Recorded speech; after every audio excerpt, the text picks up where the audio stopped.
प्यारे बच्चों, आप सभी को नमस्कार।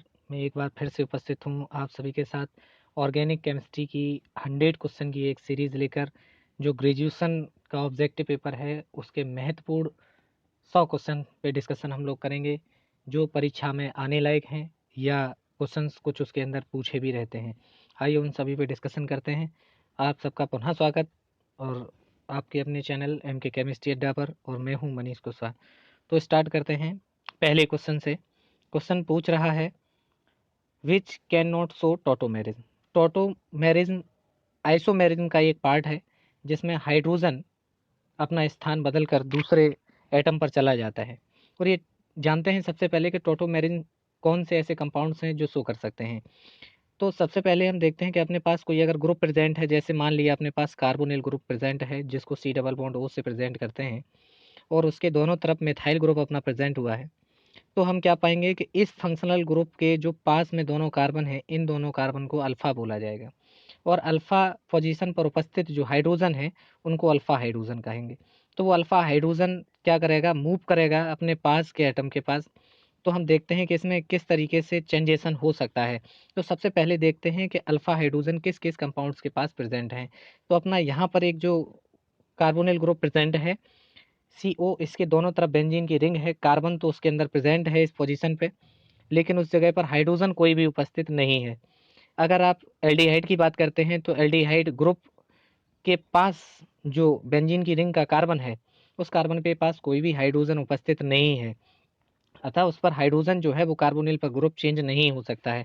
तो यहाँ आप पाएंगे ये फंक्शनल ग्रुप है, इस कार्बन को आप अल्फा कहेंगे, इस पर केवल क्लोरीन प्रेजेंट है, हाइड्रोजन नहीं है जो कि इस जगह पे आ सके। तो आइए इसकी मैकेनिज्म समझते हैं। इसका आंसर जो है वो फोर्थ है।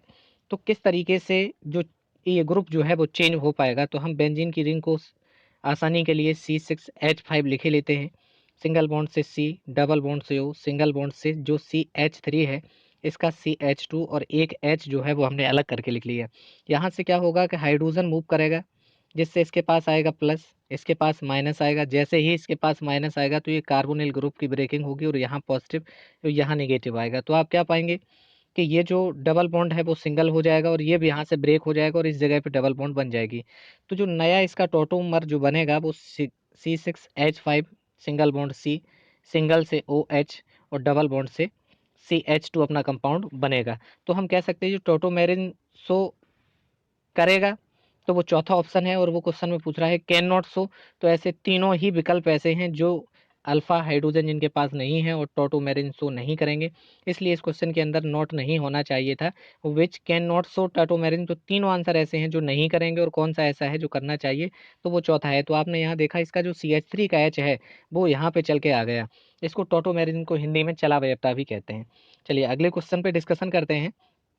ये ज्योमेट्रिकल आइसोमर से क्वेश्चन पूछा गया है।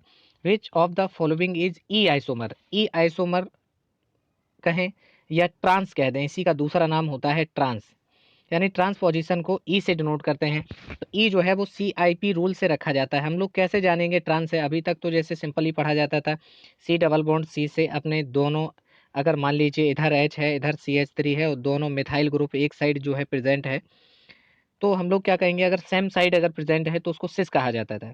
लेकिन CIP रूल की अगर बात करेंगे तो जिसका एटॉमिक वेट जो है वो अगर ज़्यादा होगा तो उसको नंबर 1 रखेंगे। एक एग्जांपल समझते हैं, जैसे हमने चौथा एग्जांपल यहाँ से उठाते हैं। तो आप कंपेयर करिए क्लोरीन और हाइड्रोजन का, तो क्लोरीन का वेट ज़्यादा होने के कारण क्लोरीन को 1 और फ्लोरीन को 2 नंबर रखेंगे। ड्यूटेरियम का 1 नंबर और हाइड्रोजन को 2 नंबर। तो आप क्या पाएंगे, सेम जो वेट के हैं वो सेम साइड रखे हुए, यानी कि ये सिस है, और वो ट्रांस पूछ रहा है यानी कि ई, अगर अपोजिट आते हैं तो उसको ई लिखते हैं। चलिए इसी तरीके से अगला एग्जाम्पल चेक करते हैं। Br को 1 नंबर रखेंगे, हाइड्रोजन को 2 नंबर, क्लोरीन को 1 नंबर, फ्लोरीन को 2 नंबर। तो आप यहाँ देख रहे हैं, हमें लग रहा है यही आंसर है। जो सी और सी जो है इसमें F और H एक दूसरे के अपोजिट पोजीशन पर हैं, इसलिए अपना आंसर यहाँ पे थर्ड ऑप्शन हो जाएगा, और भी चेक करने की कोई आवश्यकता नहीं है। अब पहला देख लेते हैं, चेक कर लेते हैं एक बार। पहले विकल्प में हाइड्रोजन को 2 नंबर, ब्रोमीन का वेट ज़्यादा है नंबर 1 रखेंगे, क्लोरीन को नंबर 1 और फ्लोरीन को नंबर 2 रखेंगे। तो सेम जो वेट वाले जो नंबर हैं वो सेम साइड आ रहे हैं, इसलिए इसको जेड कहेंगे, यानी सिस, और सिस को कहते हैं जेड फॉर्म, और ई जो है उसको कहते हैं ट्रांसफॉर्म। चलिए अगला क्वेश्चन देखते हैं। अगला तीसरा क्वेश्चन कह रहा है एंथ्रासीन इज प्योरीफाइड। एंथ्रासीन जो है वो एक ऊर्ध्वपातक पदार्थ है, यानी सब्लिमेट हो जाता है तो उसका शुद्धिकरण जो है वो सब्लिमेशन मेथड्स द्वारा जो है किया जाता है। अगला क्वेश्चन पूछ रहा है which of the following reaction is, और वो हमें पता करना है कि ये जो रिएक्शन होगी वो किसके थ्रू जाएगी। तो हम देख रहे हैं कि यहाँ पे जो ब्रोमाइड है वो फ्री रेडिकल बन रहा है। अब वहाँ से क्या एच बी आर अगर बनाएगा तो जिस जगह से एच हटेगी उस जगह पे रेडिकल बनेगा। अब हम रेडिकल कौन सा बनेगा इस चीज़ को हमें जानना है। तो हम जानते हैं कि अगर ऑर्डर की बात कर लें अगर, तो 3 डिग्री, 2 डिग्री और 1 डिग्री जो फ्री रेडिकल होते हैं वो स्टेबल होते हैं। तो हम देखते हैं कि किस जगह किस ऑर्डर का जो है फ्री रेडिकल जनरेट हो रहा है, उसके हिसाब से स्टेबिलिटी चेक करते हैं। पहला ऑप्शन हम अगर देखते हैं तो उसमें हमें 1 डिग्री का जो है फ्री रेडिकल दिख रहा है, क्योंकि जिस पे रेडिकल बना हुआ है वो केवल अगले एक कार्बन से अटैच है, इसलिए उसको 1 डिग्री फ्री रेडिकल कहेंगे। यहाँ सेकंड ऑप्शन में हम पा रहे हैं कि इधर CH3 और दूसरा CH यानी 2 से जुड़ा हुआ है, यहाँ पे 2 डिग्री है। और तीसरे ऑप्शन में देखते हैं यहाँ पे 3 डिग्री है। तो क्या देख रहे हैं कि यहाँ पे जो स्टेबिलिटी है फ्री रेडिकल भी सबसे ज़्यादा है, तो इस जगह से हाइड्रोजन जो है जाएगा और उसी जगह पे फ्री रेडिकल जनरेट होगा और फ्री रेडिकल जो है इस जगह पे स्टेबल होगा। तो इसका आंसर जो है वो 3 विकल्प अपना सही होगा। अगले क्वेश्चन की बात करते हैं। क्वेश्चन नंबर 5 है hydrolysis of ozonide of butene one. तो चलिए आइए देखते हैं कि ओजोनाइड क्या है ब्यूटीन वन का। Butene one CH3 CH3 single bond, माफ़ी चाहेंगे चल नहीं रहा है pointer, CH3 single bond CH2 single bond CH double bond से CH2, ये हो गया है ब्यूटीन वन। अगर आप ओजोन से रिएक्शन कराते हैं इस कंपाउंड की तो ओजोनाइड बनता है। ओजोनाइड कैसे बनेगा, इस जगह पे डबल जो है सिंगल टूटेगा और इस जगह पे इस तरीके से अपना ऑक्सीजन बन जाएंगे O3 जुड़ने के बाद, तो ये बन गया ओजोनाइड।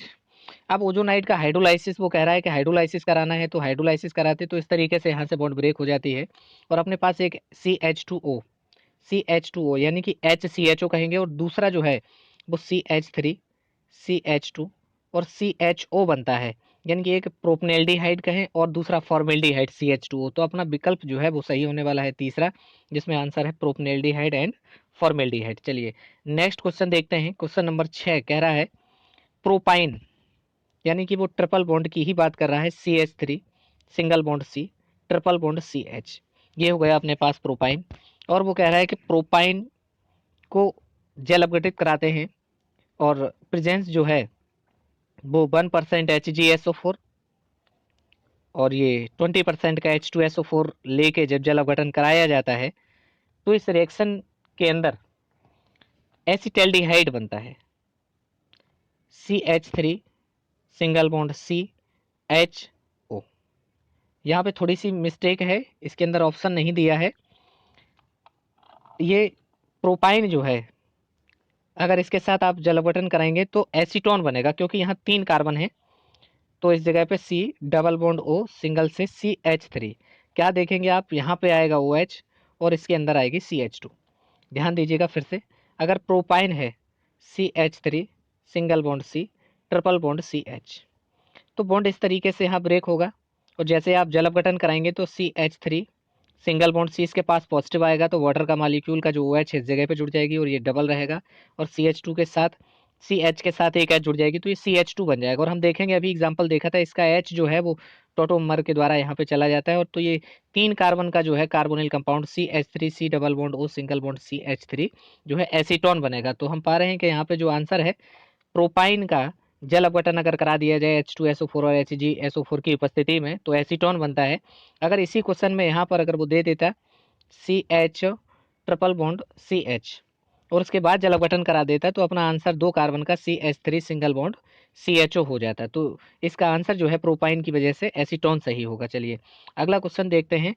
वुड्स रिएक्शन से कौन सा नहीं बनाया जा सकता है। तो जो मेथेन है एक कार्बन का नहीं बनाया जा सकता, क्योंकि ये जो वुड्स सिंथेसिस है इसके अंदर एल्किल हैलाइड के 2 अणु लिए जाते हैं सोडियम के साथ, तो यहाँ जो आयोडाइड है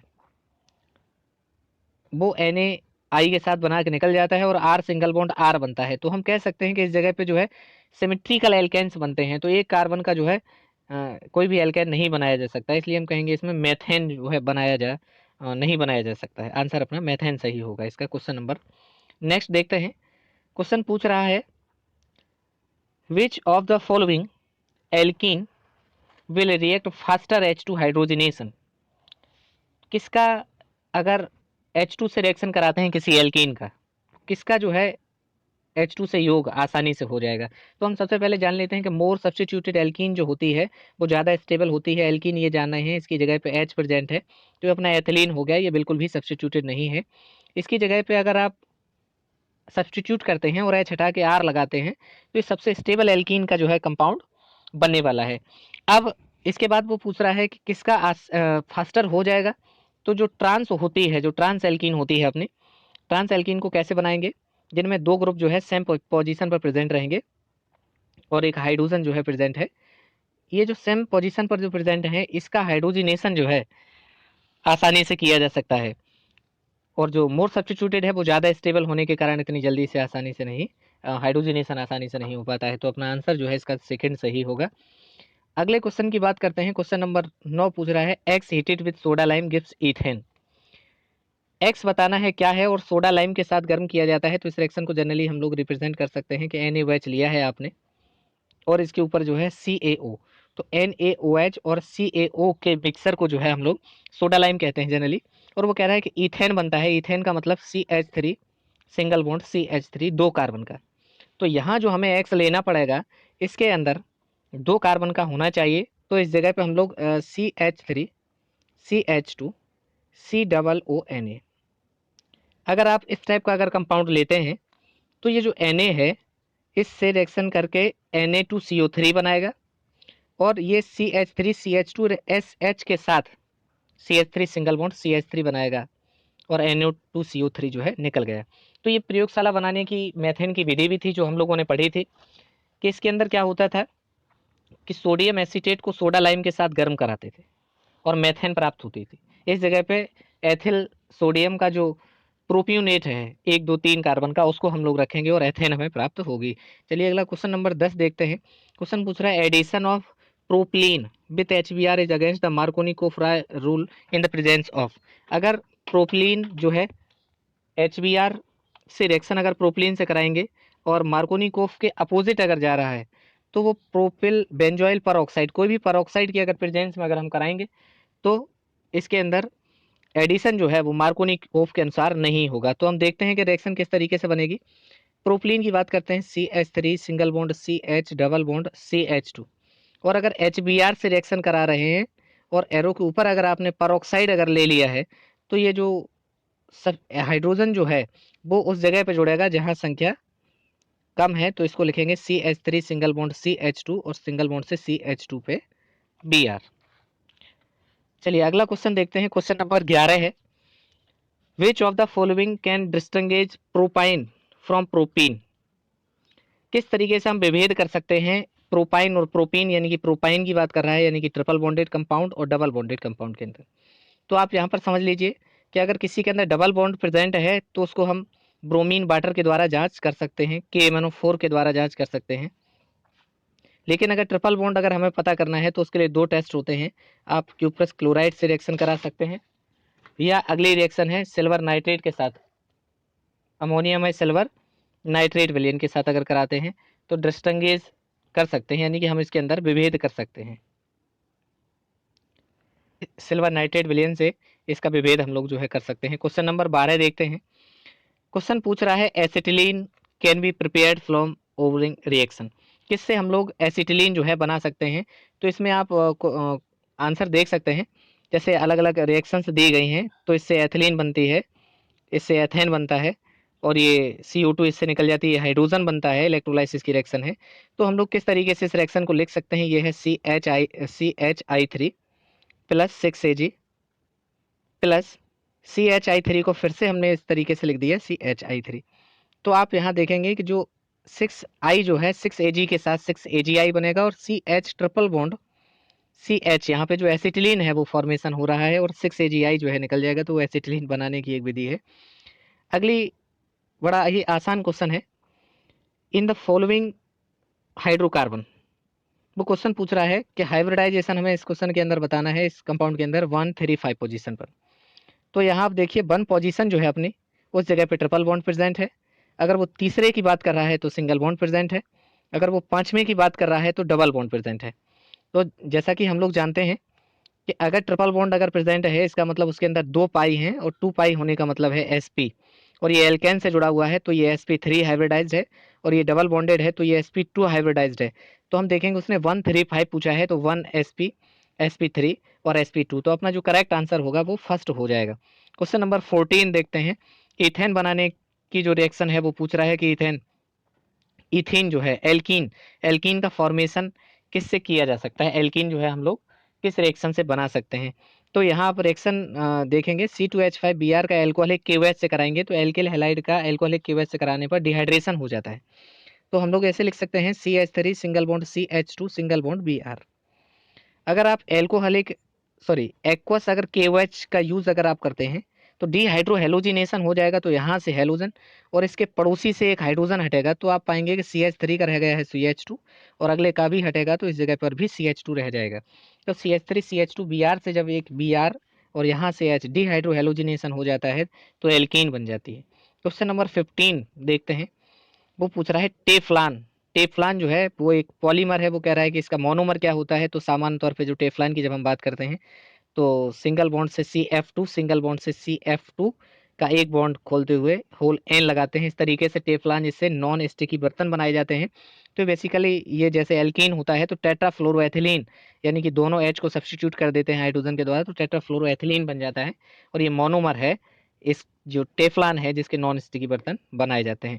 question number 16 on warming silver powder chloroform converted to, अभी क्वेश्चन पे हम लोगों ने डिस्कशन किया था कि सिल्वर पाउडर के साथ अगर क्लोरोफॉर्म बनाना हो तो silver powder chloroform is converted into, silver powder जो है क्लोरोफॉर्म के साथ रिएक्ट करेगा तो क्या बनेगी। देखिए एल्किल हैलाइड जो है CHI3 को 6 Ag के साथ यानी सिल्वर पाउडर के साथ गर्म करा दिया है, और इसको फिर से लिखेंगे I3CH।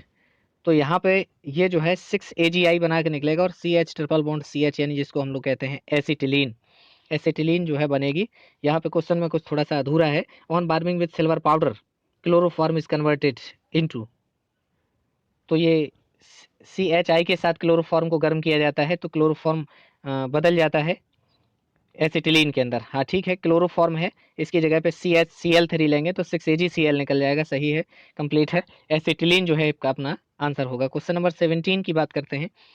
एलिमिनेशन की अभी बात हो रही थी, जब एल्किल हैलाइड की बात करेंगे यानी R सिंगल बॉन्ड X की बात करेंगे तो एल्किल हैलाइड जो है एलिमिनेट अगर करता है डीहाइड्रो हेलोजिनेशन की रिएक्शन होती है, तो वहाँ पे डिहाइड्रेशन जो है टर्सरी टाइप का जो एल्किल हैलाइड है उसका आसानी से एलिमिनेशन हो जाता है और एल्कीन बनाते हैं।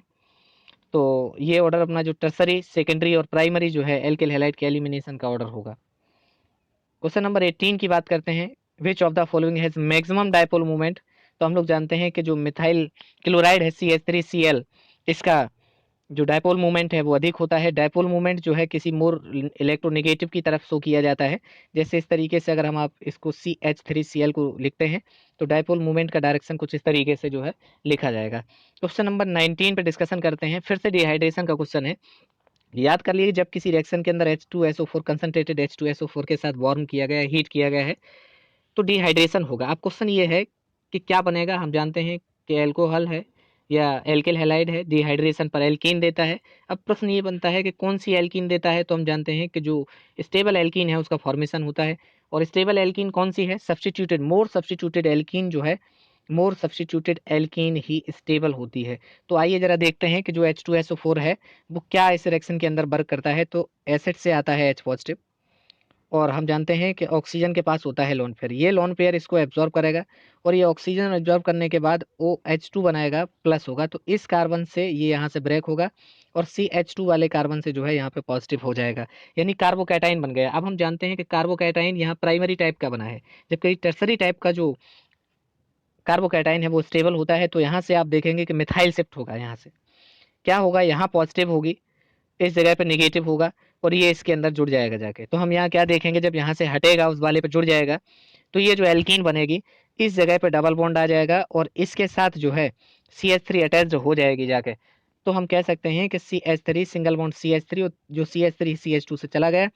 तो इस एल्कीन को हम लोग और अच्छे तरीके से दूसरी एल्कीन को कैसे बना सकते हैं, आप देखेंगे कि दोनों के बीच डबल बॉन्ड प्रेजेंट है, C double bond C present है, 2 CH3 प्रेजेंट है, यहाँ पे CH3 अटैच कर दीजिए, एक के साथ H है, दूसरा CH3 है।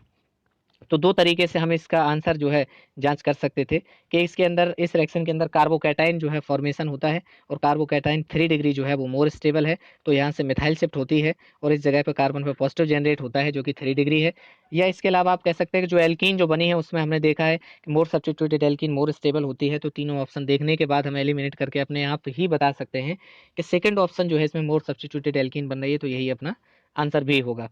क्वेश्चन नंबर 20 कह रहा है dehydration of alcohol is example of. अभी हम लोगों ने डिहाइड्रेशन किया एल्कोहल्स का और एल्कीन्स बनी, तो उसके अंदर आपने देखा कि एलिमिनेशन हो रहा था, वहां से जो अणु है वो हट रहा था, इसलिए ये रिएक्शन जो है वो एग्जांपल है एलिमिनेशन रिएक्शन का। डायपोल मूवमेंट ऑफ जीरो, जानते हैं डायपोल मूवमेंट जीरो कब होगा? जब दो समान समूह जो है आमने सामने प्रेजेंट होंगे। जैसे कह सकते हैं सीधा से आंसर जो है वो ट्रांस प्रोडक्ट अगर कहीं दिया हुआ है, और अगर बेंजीन के अंदर मेटा पोजीशन का कोई सब्स्टिट्यूट दिया गया है, तो उस समय सॉरी पैरा पोजीशन का बेंजीन के अंदर अगर कोई एक ग्रुप यहाँ जुड़ा हुआ है, दूसरा ग्रुप यहाँ जुड़ा हुआ है, तो दोनों इस जगह एक दूसरे के dipole movement, net dipole movement जो है वो जीरो हो जाएगा। और ट्रांस पोजीशन में यहाँ पे अगर दो क्लोराइड के ग्रुप जुड़े हुए हैं और यहाँ हाइड्रोजन अगर प्रेजेंट है, तो ये दोनों जो क्लोराइड हैं इनके डायपोल मूवमेंट जो है एक दूसरे के तरफ अपोजिट में होंगे, जिसके कारण म्यू जो है वो जीरो हो जाएगा। तो याद रखेंगे जब भी बेंजीन की रिंग की स्थिति के साथ दिया जाता है तो पैरा पोजीशन म्यू के साथ जीरो दिखाना है, और ट्रांस की पोजीशन में म्यू जीरो दिखाना है ज्योमेट्रिकल कंडीशन के साथ। तो अपना इसके अंदर आंसर जो है सेकंड सही होगा। क्वेश्चन नंबर 22 की बात करते हैं। AlCl3 के साथ रिएक्शन कराया गया है और किसी एल्किल हैलाइड से कराया गया है, तो हम कह सकते हैं एग्जाम्पल जो है वो फ्रीडल क्राफ्ट रिएक्शन का एग्जाम्पल है। यहाँ से AlCl3 जो प्रेजेंट है वो Cl को यहाँ से हटाएगा, तो इस जगह पे कार्बोकैटाइन बनेगा, कार्बोकैटाइन, ये कार्बोकैटाइन बनेगा। तो ये कार्बोकैटाइन जो है यहाँ से मिथाइल शिफ्ट करके, सॉरी यहाँ बैलेंसी आप 4 दिखाएंगे, तो यहाँ से जो हाइड्रोजन है वो इस जगह पे चला जाएगा और इस जगह पे पॉजिटिव बनेगा। यानी हम कह सकते हैं कि 3 डिग्री जो कार्बोकैटाइन है वो मोर स्टेबल होता है, इसलिए यही बेंजीन की रिंग से जुड़ेगा जाके। बेंजीन से रिंग के जुड़ने के बाद 1 2 3, तो एक ही ऑप्शन ऐसा है जिसमें 3 ग्रुप हमें दिख रहे हैं और डायरेक्ट बेंजीन की रिंग से जुड़ गया है। तो ये भी एग्जांपल एक कार्बोकैटाइन का था। ये क्वेश्चन बड़ा अच्छा था, इसके अंदर उसने 2 रिएक्शन इन्वॉल्व करी हैं, फ्रीडल क्राफ्ट रिएक्शन दी है और उसके बाद कार्बोकैटाइन का रीअरेंजमेंट भी हुआ है। तो कार्बोकैटाइन यहाँ सेकेंडरी बना है, फिर यहाँ से हाइड्रोजन जो है वो मूव किया है, क्यों कि सेकेंडरी से टर्सरी कार्बोकैटाइन बना है। टर्सरी कार्बोकैटाइन सेकेंडरी की अपेक्षा मोर स्टेबल है। उसके बाद जानते हैं कि बेंजीन की रिंग जो है वो इलेक्ट्रोफिलिक सब्स्टिट्यूशन रिएक्शन प्रदर्शित करती है और इलेक्ट्रोफाइल यहाँ पर जो है जोड़ेगा जाके, तो ये इलेक्ट्रोफिलिक सब्स्टिट्यूशन हो गया। चलिए अगला क्वेश्चन देखते हैं। 23 है, वो बात कर रहा है ईथर की। तो ईथर जो है वो, ईथर का ग्रुप हम लोग जानते हैं कि ऑक्सीजन के पास लोन पेयर है और दोनों तरफ एल्किल ग्रुप प्रेजेंट होते हैं। ऑक्सीजन 2 लोन पेयर के साथ 2 के साथ जुड़ा हुआ है। यहाँ जो कार्बन, जो ऑक्सीजन है वो sp2 हाइब्रिडाइज्ड ऑर्बिटल में प्रेजेंट है। तो sp2 होने के कारण इसका आंसर जो है 120 सही होगा। और अक्सर लोग देख के ये समझते हैं C single bond, O single bond, C 100, इनके बीच जो है 180 अंश होना चाहिए सीधा सीधा देख के, जबकि ऐसा नहीं है। ये डिपेंड करेगा ऑक्सीजन की जो स्थिति है वो किस तरीके से एक दूसरे के साथ प्रेजेंट है। तो पाएंगे यहाँ पे जो है sp2 हाइब्रिडाइज्ड में बैठा हुआ है ऑक्सीजन, और 120 जो है इसका आंसर सही होगा। चलिए अगला क्वेश्चन देखते हैं, क्वेश्चन नंबर 24। और ये फिर से एक बार एग्जांपल है अपने पास डिहाइड्रेशन का। जैसे ही आप यहाँ से H2O को हटाएंगे तो अपने पास एक कार्बोकैटाइन जनरेट होगा, इस जगह पर कार्बोकैटाइन बनेगा। अब हम देखते हैं कि या तो हाइड्रोजन इस जगह से हट सकता है या तो हाइड्रोजन इस जगह से हट सकता है। तो किस जगह से हटने के बाद जो एल्कीन है वो स्टेबल के एल्कीन बनेगी? अगर हाइड्रोजन यहाँ से हटता है, इसके पास पॉजिटिव इसके पास नेगेटिव, तो यहाँ जो एल्कीन बनेगी वो इस टाइप की बनेगी, इसके पास डबल बॉन्ड इसके पास डबल बॉन्ड। तो हम कह सकते हैं कि मोर सब्स्टिट्यूटेड एल्कीन भी है और कॉन्जुकेशन में भी है, तो रेजोनेंस भी होता रहेगा। तो रेजोनेंस के कारण जो है सेकेंड जो है वो मेजर प्रोडक्ट बनेगा, यही जो है अपना आंसर होगा। चलिए अगले क्वेश्चन पे बात करते हैं, क्वेश्चन नंबर 25। ये रिएक्शन एल्केन बनाने की है और जब किसी ईथर को हाइड्रोजन के साथ HI की उपस्थिति में अभिकृत किया जाता है तो एल्केन्स बनते हैं। एल्केन्स के इसने सभी ऑप्शन दे रखे हैं, पहला ऑप्शन कट जाएगा। एथिलीन दे रहा है, एथिलीन नहीं होगा, एल्केन्स का फॉर्मेशन होता है। तो एल्केन्स कौन से बनने वाले हैं? तो हम जानते हैं C2H5, और C2H5 जो है यहाँ कह रहा है वो 2x बनेगा, तो 2C2H5 यानी कि 2 बार बनने के बाद, तो HH लेने के बाद ये क्या बनाएगा? C2H6, C2H6 बनाएगा 2 बार। हाइड्रोजन को एब्जॉर्ब करने के बाद, यानी एथेन बनेगा। एथेन जो है 2 टाइम्स बनेगा, ऐसा नहीं है कि 2 का इन 2 है तो ब्यूटेन बन जाएगा। ये चीज़ जो है हाइड्रोजन एब्जॉर्ब करेगी, हाइड्रोजन एब्जॉर्ब करेगा तो ये C2H6 एक बनेगा, और दूसरा C2H6 ये बनेगा हाइड्रोजन को एब्जॉर्ब करने के बाद। तो ये 2 लगा के एक साथ लिख दिया गया है, तो एक्स का वैल्यू जो है हमें पता चल गया है, ईथेन होगा वहाँ पे। चलिए अगला क्वेश्चन देखते हैं। फिर से एक एग्जाम्पल है फ्रीडल क्राफ्ट रिएक्शन का। फ्रीडल क्राफ्ट के अंदर आपको जानते हैं, फ्रीडल क्राफ्ट के अंदर आपका कि एक कैटाइन जो है एसाइल फ्री रेडिकल जो है जनरेट होता है, और ये बेंजीन की रिंग पर सब्स्टिट्यूशन दिखाता है, और AlCl3 इसकी Cl को एब्जॉर्ब करता है। तो ये रिएक्शन है फ्रीडल क्राफ्ट एसाइलेशन का एग्जांपल। चलिए अगला, aldehyde and ketones are related. हम जानते हैं कि दोनों के पास ही एल्डिहाइड और कीटोन्स के पास कार्बोनिल ग्रुप प्रेजेंट होता है। पहचान क्या है इन दोनों के साथ, कि C डबल बॉन्ड O के साथ एक वैलेंसी जब हाइड्रोजन से हो और बाकी की दूसरी एल्किल ग्रुप से हो तो उसको एल्डिहाइड कहते हैं, और दोनों वैलेंसी जब एल्किल ग्रुप से प्रेजेंट हो तो उसको कीटोन कहते हैं। तो हम जानते हैं कि दोनों के अंदर फंक्शनल ग्रुप प्रेजेंट है। फंक्शनल ग्रुप, इसके अंदर CO होता है और इसके अंदर CHO होता है, जबकि कार्बन की संख्या दोनों की बराबर होती है हाइड्रोजन की। तो यहाँ पे हम देखेंगे कि यह फंक्शनल ग्रुप आइसोमर हैं, आपस में क्रियात्मक समूह इनके अंदर बदलते हैं। एक में CHO ग्रुप है और कीटोन का C डबल बॉन्ड O के साथ ग्रुप है। क्वेश्चन नंबर 28 कह रहा है कि न्यूक्लियोफिलिक एडिशन किसका शो करेंगे। तो आइए एग्जांपल देखते हैं तीनों का। फॉर्मेल्डिहाइड को हम लोग कुछ इस तरीके से लिखते हैं कि दोनों पोजीशन पे H प्रेजेंट है। एल्डिहाइड को C डबल बॉन्ड से O, इसके पास H, इधर CH3 लिखेंगे, और इधर C डबल बॉन्ड O, इस पे भी CH3 लिखेंगे, और इसके अंदर भी CH3 लिखेंगे। अब हम लोग देखते हैं कि अब जो बॉन्ड ब्रेक होगा वो इस तरीके से यहाँ पे ब्रेक होगा, यहाँ पे ब्रेक होगा, यहाँ पे ब्रेक होगा। तो कार्बन के पास positive oxygen negative, carbon positive oxygen negative, तीनों के साथ सेम जनरेट होता है। अब आगे की कहानी क्या होती है। क्वेश्चन कह रहा है कि न्यूक्लियोफिलिक एडिशन, जब कोई न्यूक्लियोफाइल इसके अंदर अटैक करेगा तो किस पे अच्छा कर पाएगा, कौन सा सेंटर जिसके पास इलेक्ट्रॉन की सबसे ज़्यादा कमी होगी। तो यहाँ जो दोनों ग्रुप जुड़े हुए हैं H, वो कुछ कोई भी इफेक्ट शो नहीं कर रहे हैं, इसलिए यहाँ पे अच्छा पॉजिटिव जनरेट होगा। यहाँ जो CH3 आप सभी जानते हैं कि प्लस आई इफेक्ट शो करता है, तो इसको चार्ज देगा कार्बन को, जिससे क्या होगा, ये बहुत अच्छा इलेक्ट्रोफाइल की तरह काम नहीं करेगा, इसलिए बहुत बेटर इस पर न्यूक्लियोफाइल जो है अटैक नहीं कर पाएगा, और इस पर 2 मिथाइल ग्रुप प्लस आई देते हुए जो चार्ज को इसको कम कर रहे हैं, यानी ज़्यादा स्टेबल कर रहे हैं। तो वो रिएक्टिव पूछ रहा है कि रिएक्टिविटी का ऑर्डर बताइए। तो न्यूक्लियोफाइल सबसे आसानी से अच्छे तरीके से फॉर्मेल्डिहाइड का कार्बन जो अच्छे तरीके से पॉजिटिव जनरेट कर रहा है, इस पे न्यूक्लियोफाइल सबसे तेज अटैक करेगा। सेकंड पोजीशन पे वो एल्डिहाइड पे, थर्ड पोजीशन पे कीटोन पे अटैक करेगा। आइए जरा ऑप्शन देखते हैं। अपने पास ऑप्शन जो दिए हुए हैं वो ऑप्शन दे रहा है 1, 2 और 3। तीसरा विकल्प जो है अपने पास बिल्कुल सही है, पहले फॉर्मेल्डिहाइड पे, फिर एसिटाल्डिहाइड पे, फिर उसके बाद कीटोन के अंदर रिएक्शन होगा। आइए अगला क्वेश्चन है वो एसिडिटी के बारे में पूछ रहा है, कौन सा ज़्यादा एसिडिक होगा। तो हम लोग जानते हैं कि जब बात कार्बोक्सिलिक एसिड की होती है, यानी CH3COOH के एसिड्स को वो कंपेयर करा रहा है, तो जब जब कार्बोक्सिलिक ग्रुप से जुड़े हुए ग्रुप के अंदर माइनस आई का इफेक्ट बढ़ता है तो एसिडिक प्रॉपर्टी जो है बढ़ती है। और हम जानते हैं कि फ्लोराइड जो है वो बहुत अच्छा माइनस आई शो करता है, उसके बाद क्लोराइड, उसके बाद ब्रोमाइड, और उसके बाद एसिटिक एसिड। तो अगर इनका एसिडिटी का अगर आप कंपेयर कराते हैं तो फ्लोराइड का जो है मोर एसिडिक होगा, माइनस आई डोमिनेंट, उसके बाद इसका माइनस आई थोड़ा कम, माइनस आई कम, और लास्ट में जो CH3 है COOH के साथ ये प्लस आई इफेक्ट लगा रहा है। तो विकल्प जो है वो अपना चौथा सही होगा। चलिए अगले क्वेश्चन की बात करते हैं। क्वेश्चन नंबर है 30। Hybridisation involve in the 6 carbon atom in benzene. Benzene के अंदर, बेंजीन की आइए संरचना बना लेते हैं। 6 कार्बन अल्टरनेट के अंदर डबल बॉन्ड के अंदर प्रेजेंट होंगे। तो हम देख रहे हैं कि प्रत्येक जो कार्बन परमाणु है वो डबल बॉन्डेड है, डबल बॉन्डेड है, डबल बॉन्डेड है, और डबल बॉन्ड होने के कारण sp2 होगा। यानी आंसर हम कह सकते हैं कि सभी जो 6 कार्बन परमाणु हैं वो sp2 हाइब्रिडाइज होने वाले हैं। चलिए अगला क्वेश्चन है। क्वेश्चन पूछ रहा है which of the following group show negative और माइनस आई इफेक्ट। तो जितने भी अल्काइल ग्रुप से प्रेजेंट संबंधित होते हैं वो सभी प्लस आई शो करते हैं। और ये अपने देखिए ये फिनाइल रिंग प्रेजेंट है, इसके अंदर इस तरीके से ये जो है रेजोनेंस में जाएंगे इलेक्ट्रॉन, ऐसे ये अपनी तरफ खींचेगा, यानी ये माइनस आई शो करेगा C6H5। और बाकी का मिथाइल ग्रुप है, टर्सरी मिथाइल ग्रुप है, इथाइल ग्रुप है, ये सभी प्लस आई इफेक्ट शो करने वाले ग्रुप हैं। अगला क्वेश्चन फिर कार्बोकैटाइन से आया है। Which among the following is the most stable carbocation. इस कार्बोकैटाइन की स्टेबिलिटी जो है ज़्यादा होगी। इसके कई तरीके हैं एक्सप्लेन करने के। आइए पहला तरीका जानते हैं, नंबर ऑफ अल्फा हाइड्रोजन, यानी कि हाइपर कॉन्जुगेशन के द्वारा हम कह सकते हैं।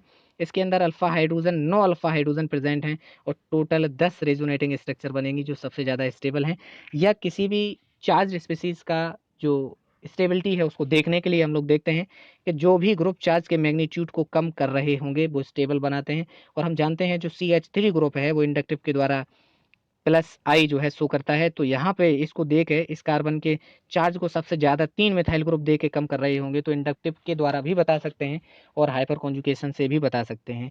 इसलिए ये आंसर जो है सेकंड सही होगा, यानी tertiary carbocation is more stable than secondary than primary. Next है 33, methane is form when the sodium acetate heated with the soda lime. आइए इसकी रिएक्शन देखते हैं। ये तो छोटी क्लासों से हम लोग रिएक्शन पढ़ते आए हैं। CH3COONA+NaOH के साथ जब आप रिएक्शन कराते हैं तो ये जो ग्रुप है Na2CO3 बनाता है ये, और CH3 और ये H मिलके बनाता है CH4। तो ये बनाने की विधि। आइए अगला देखते हैं। वो कह रहा है कि आइडोमेथेन इज रिड्यूस्ड। जब आइडोमेथेन को अपचेत किया जाता है, यानी कि CH3I प्लस HI के साथ कराते हैं, तो यहाँ से आयोडीन आयोडीन I2 बना के हट जाती है और ये CH3OH CH4 बनाती है। अगला रिएक्शन है एल्यूमिनियम कार्बाइड Al4C3 की जब आप जल अपघटन कराते हैं 2H2O के साथ, तो आप देखेंगे CH4 यहाँ पे जो है बनेगा और एल्यूमिनियम का हाइड्रोक्साइड हटेगा। यानी इस क्वेश्चन का answer all of these, last option सही होगा। सभी अपक्रियाओं के द्वारा जो है हम लोग मेथेन का फॉर्मेशन कर सकते हैं। आइए अगला अगला क्वेश्चन जो है क्वेश्चन नंबर 33 तक जो है हम लोग सॉल्व कर चुके थे। माफ़ी चाहेंगे, स्लाइड जो है थोड़ा सा खिसक गया। 33 हो गया है। 34 क्वेश्चन नंबर पे डिस्कशन करते हैं। 34 नंबर, दो कंपाउंड दिए गए और हमें दिख रहा है कि सेम ग्रुप जो है सेम साइड प्रेजेंट है और ये सेम ग्रुप अपोजिट डायरेक्शन में प्रेजेंट है, यानी कि ये सिस और ट्रांस आइसोमर है। और वो पूछ रहा है किसके अंदर बनते हैं, तो हम सभी जानते हैं कि ज्योमेट्रिकल आइसोमर के एक एग्जांपल होते हैं। अगला बहुत महत्वपूर्ण क्वेश्चन स्टीरियोकेमिस्ट्री से 35 नंबर क्वेश्चन जो है वो पूछ रहा है। इसने 3 स्ट्रक्चर यहाँ बना रखे हैं और वो क्वेश्चन पूछ रहा है कि ए बी और सी किस तरीके से रिलेटेड है। तो आइए पहले एक एक चीज़ को हम लोग स्पष्ट समझ लेते हैं कि एनेंशियोमर किसे कहते हैं। किसी भी कंपाउंड का मिरर इमेज तो बनता हो, लेकिन उसका मिरर इमेज उसके ऊपर सुपर इम्पोज ना होता हो, तो उसको एनेंशियोमर कहते हैं। और मिरर इमेज भी ना बने और उसके ऊपर अध्यारोपित भी ना हो, तो उसको डायस्टीरियोमर कहते हैं। आइए रिलेशन देखते हैं। एक चीज़ और समझनी पड़ेगी आपको कि 180 डिग्री पर जब कोई भी दो ग्रुप अगर जुड़े हुए हैं, जैसे मान लिया इस पे बी है और सी है, और अगले में यहाँ सी और यहाँ अगर आपने बी कर दिया है, तो यहाँ पे कोई चेंजेशन होने वाला नहीं होता है। आइए पहला ऑप्शन जो है, इसके अंदर हम मिरर लगा के देखते हैं पहले और दूसरे के अंदर। अगर आप मिरर लगाएंगे तो ये जो एच है उधर देखना चाहिए, ये इधर वाला एच इधर देखना चाहिए, ओ एच इधर देखना चाहिए, तो ये मिरर इमेज आपस में नहीं है। आइए थर्ड वाले के अंदर देखते हैं, क्या इन ये दोनों आपस में मिरर इमेज हैं, ये दोनों ओ एच एक साइड प्रेजेंट है और ये दोनों डिफरेंट हैं, यानी कि ये एक दूसरे के मिरर इमेज नहीं है। क्या पहला और तीसरा एक दूसरे का मिरर इमेज है? नहीं, जिसमें एक ओ एच प्रेजेंट है और दोनों तरफ अलग अलग ग्रुप प्रेजेंट है, ये भी मिरर इमेज नहीं है। तो आइए अब क्वेश्चन के ऑप्शन द्वारा हल करते हैं। देखते हैं A and B are identical. Identical mean same. क्या वो कह रहा है कि ए और बी सेम है? कैसे देखते हैं? एक के अंदर C double O H C double O R C double O R C double O H, यानी 180 पे अभी हमने आपको बताया कि ग्रुप चेंज है तो कोई चेंजेशन नहीं होता है। और यहाँ पे एच है, इस तरफ भी ओ एच है, इधर ओ एच है, इधर भी ओ एच है, यानी हम कह सकते हैं ए और बी जो है बिल्कुल सेम है। तो थर्ड अगले चेक करने की जरूरत ही नहीं है, पहला ही ऑप्शन सही है अपना, A and B are identical. अगला 36 क्वेश्चन जो है, in alkenes the carbon atom are connected to each other by. Alkenes की बात जब करेंगे तो एल्कीन्स हम जानते हैं सी डबल बॉन्डेड सी होती है, तो डबल बॉन्डेड एल्कीन्स होती हैं जो एक दूसरे से कार्बन जो है अटैच्ड रहता है। 37 की अगर बात करें, conjugated diene react with among the following form cyclohexene. Conjugated diene double, single और डबल, एक दो तीन चार कार्बन का है तो इसको हम लोग कहेंगे 1,3 ब्यूटाडाइन, और इससे बनने वाला जो कंपाउंड है वो कह रहा है कि साइक्लोहेक्सिन है। तो यहाँ पे डबल बॉन्ड की एल्कीन प्रेजेंट होनी चाहिए जो इस जगह पे बनेगी, यानी कि ये अभिक्रिया है डील्स एल्डर अभिक्रिया। तो ब्यूटाडाइन को इनोफाइल के साथ रिएक्शन कराते हैं तो जो कंपाउंड बनता है वो साइक्लोहेक्सिन होता है। तो जो डबल बॉन्डेड कंपाउंड मिलेगा उसका नाम होगा डाइइनोफाइल। याद रखिएगा, महत्वपूर्ण रिएक्शन है एग्जाम के लिहाज से और एग्जाम के अंदर पूछी जा सकती है, और इसका नाम है डील्स एल्डर रिएक्शन। चलिए अगला 38 क्वेश्चन है, the correct order toward the length. आप जानते हैं कि सिंगल बॉन्ड जो कार्बन होता है उसकी लेंथ ज़्यादा होती है, तो वो पूछ रहा है लेंथ का ऑर्डर क्या होगा।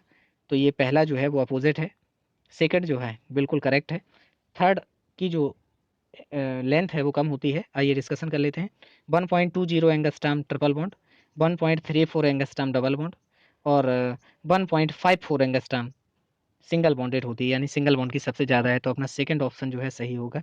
39 क्वेश्चन की बात करते हैं, alkenes usually show type of reaction. Alkenes जो हैं वो एडिशन रिएक्शन शो करती हैं क्योंकि उनके अंदर डबल बॉन्ड जो प्रेजेंट होता है और इनका सिमेट्रिकल बॉन्ड फिशन हो जाता है, तो एक के पास पे इलेक्ट्रोफाइल और दूसरे पे न्यूक्लियोफाइल जो है अटैक हो जाता है, तो वो एडिशन की रिएक्शन जो है एल्कीन सामान्य तौर पे शो करते हैं। नाइट्रेशन ऑफ बेंजीन, आप सभी जानते हैं कि बेंजीन की रिंग पे जब आप नाइट्रेशन कराते हैं तो जो अटैक करता है नाइट्रेशन के अंदर वो NO2 होता है, यानी कि ये इलेक्ट्रोफाइल है और ये इस जगह पे यहाँ पे जुड़ेगा जाके, तो क्या देखेंगे हम कि बेंजीन की रिंग में H हटेगी और NO2 उसके अंदर जुड़ेगा, तो इलेक्ट्रोफिलिक सब्स्टिट्यूशन रिएक्शन का एग्जाम्पल होती है बेंजीन का nitration. Deactivating group, deactivating group की अगर बात करें तो deactivating group only ortho and para position, deactivating Meta position, deactivating ortho and Meta position. जो ग्रुप को डीएक्टिवेट करते हैं वो ऑर्थो और पैरा पोजीशन को तो डीएक्टिवेट करते ही हैं मेटा की अपेक्षा, यानी deactivated the ortho and para position more than Meta. Ortho para को ज़्यादा डीएक्टिवेट कर देते हैं, इसलिए इलेक्ट्रॉन डेंसिटी मेटा पर ही बढ़ जाती है और अटैक करने वाला उसके अंदर अटैक कर देता है। चलिए अगले क्वेश्चन पे डिस्कशन करते हैं। क्वेश्चन नंबर 42 जो है, क्वेश्चन क्या कह रहा है, डिहाइड्रोवॉर्मिस, यहाँ से Br जब हटेगा तो आइए ये भी कार्बोकैटाइन का एक एग्जांपल है। यहाँ से जब Br हटेगी तो इस जगह पे पॉजिटिव बनेगा, यानी कि ये 1 डिग्री का कार्बोकैटाइन बनेगा। इस जगह से हटेगा Br तो आप देखेंगे सेकेंडरी बनेगा, और यहाँ से Br जब हटेगा तो इसके पास आएगा प्लस, यानी कि इस जगह जो बनने वाला है वो टर्सरी बनेगा। तो पहले टर्सरी फिर सेकेंडरी फिर प्राइमरी, तो इसमें पहला ऑप्शन जो है टर्सरी सेकेंडरी एंड प्राइमरी बिल्कुल सही जवाब होगा।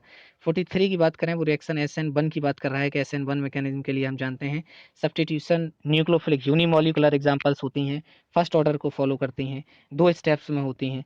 जो टर्सरी एल्किल हैलाइड है उस पर फास्टर होती हैं, तो यानी कि तीसरा ऑप्शन अपना बिल्कुल सही होगा, जिसके अंदर टर्सरी एल्किल हैलाइड है SN1 फास्टली अटैक करेगा। 44 नंबर क्वेश्चन बहुत ही अच्छा क्वेश्चन है।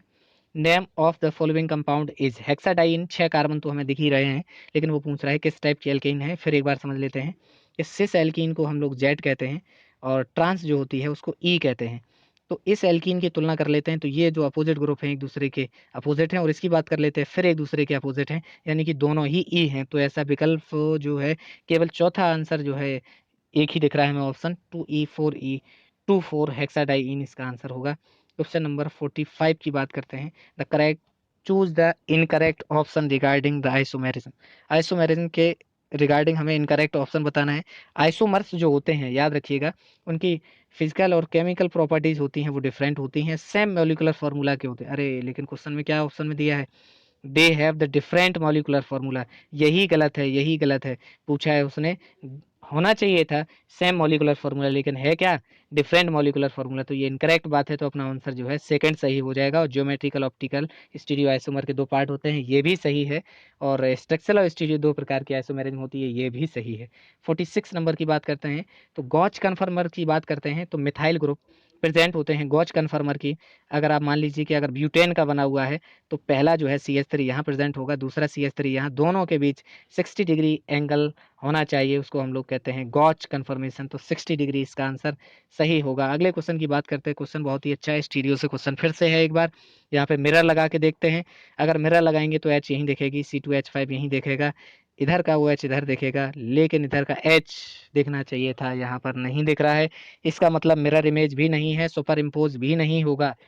जो जिसका मिरर इमेज ही नहीं होता है उसको क्या कहते हैं, डाइस्टीरियोमर।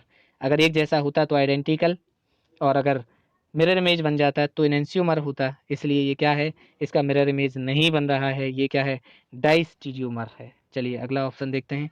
क्वेश्चन पूछ रहा है CHO, CHO जो ग्रुप है वो सभी जानते हैं मेटा डायरेक्टिंग ग्रुप होता है, क्योंकि वो रिंग को डीएक्टिवेट करता है। अगला उससे क्वेश्चन बहुत ही मजेदार क्वेश्चन पूछा है, बेंजीन की रिंग के अंदर सिग्मा एंड पाई बॉन्ड्स का रेशियो क्या होगा। 49 नंबर क्वेश्चन है। सिग्मा और पाई तो आप निकालेंगे कि 3 पाई हमें दिख रहा है, टोटल आप सिग्मा की बात करेंगे 1 2 3 4 5 6 कार्बन के अंदर, और 6 हाइड्रोजन प्रेजेंट होते हैं, C6H6 होता है, तो 6 और 6 हो गया 12, 12 सिग्मा, और 3 पाई के साथ अगर इसको डिवाइड करते हैं तो 4 टाइम्स ये डिवाइड होगा, तो यहाँ रेशियो जो है वो 4 आएगा। The ratio of sigma and pi bonds in benzene is 4। अगले क्वेश्चन की अगर बात करते हैं, क्वेश्चन नंबर 50 क्या कह रहा है, which of the following reactions takes place when a mixture of concentrated HNO3 and H2SO4।